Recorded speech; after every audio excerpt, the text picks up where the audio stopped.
Welcome to Specialized Feeding for Parents and Caregivers. This video is designed to help you understand the importance of safe preparation, handling and storage of formula, specialized methods of feeding, and how to clean and sanitize supplies to prevent contamination. Knowing how to prepare feeding safely and correctly is the first step to reducing the risk of illness for your child. Contamination of feedings can occur when germs are transferred by people, unsafe water, or unclean surfaces or supplies. Improper mixing of formula can also lead to illness or intolerance. Your child's medical team will provide precise instructions on mixing formula, feeding, and monitoring your child's growth. It's crucial to follow their guidelines closely and ask questions about anything you do not understand. Always check the formula's expiration date and avoid using containers that are expired, damaged, bulging, or rusty. Store unopened formula containers indoors in a cool, dry place. Always use the oldest containers first. Before preparing the feeding, thoroughly clean and sanitize preparation surfaces. Then, wash your hands with soap and warm water for at least 20 seconds. Formula is available in different forms: ready to feed, ready to hang, liquid concentrate, and powdered. Ready to feed, ready to hang, and liquid concentrate formulas undergo sterilization during manufacturing to eliminate harmful viruses and bacteria. Ready to hang formula is an option for children 1 year and older and has the lowest risk of contamination.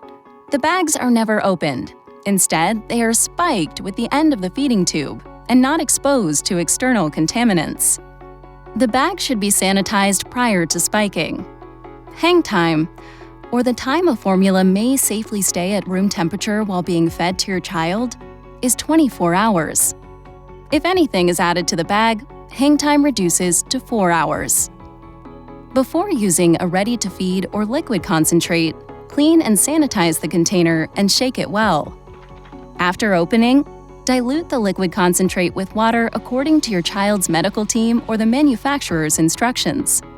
It has a hang time of 4 hours, or it can be refrigerated in a closed container for up to 24 hours. If concerned, consult your child's doctor for safe water sources for mixing formula. Powdered formula should be used within 1 month of opening. Use the provided scoop or utensils recommended by your child's medical team. First, measure water.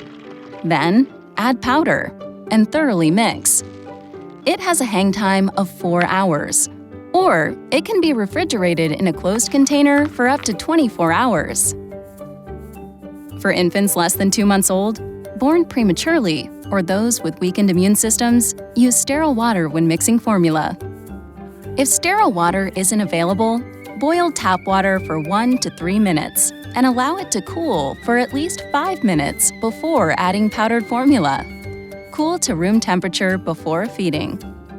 When storing prepared formula, ensure that your refrigerator is functioning properly and maintaining a temperature below 40 degrees Fahrenheit or 4 degrees Celsius.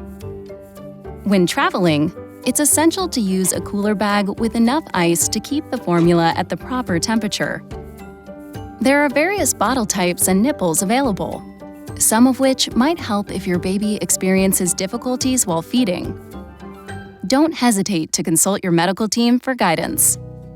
If your baby prefers to eat warm formula, place the bottle under warm running water or in a bowl of warm water for a few minutes. Avoid getting water into the bottle. Do not use a microwave or stovetop, as this can overheat the formula and burn your baby. Always test the temperature before feeding by placing a few drips on the inside of your wrist.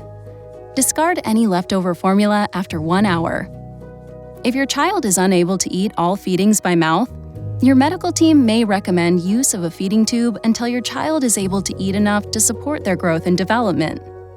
Feedings that go into the stomach can be given using a syringe or feeding pump as bolus or intermittent feeds. This is similar to the way your body usually gets food. There are other feeding tubes that end in the small intestine and must then be given at a constant rate using a pump. This is called continuous drip feeding. Prior to hanging a tube feeding, bring the formula to room temperature for easy digestion. Do not warm further, as this can shorten hang time. Clean the feeding pump and change feeding bags and tubing according to instructions from your medical team or pump manufacturer. After each use, it's essential to thoroughly clean all supplies. Bottles should be rinsed in running water, then cleaned in a wash basin filled with hot, soapy water to prevent contamination from germs in your sink. Once bottles are cleaned and rinsed, allow them to air dry on a clean towel before use. If you prefer to use a drying rack, clean the drying rack every couple of days to prevent germs from growing. Sanitize feeding equipment once daily by boiling, steaming, or using the dishwasher. Thank you for watching this video on safe preparation and feeding of specialized formula. Keep these tips in mind and continue to communicate regularly with your child's medical team.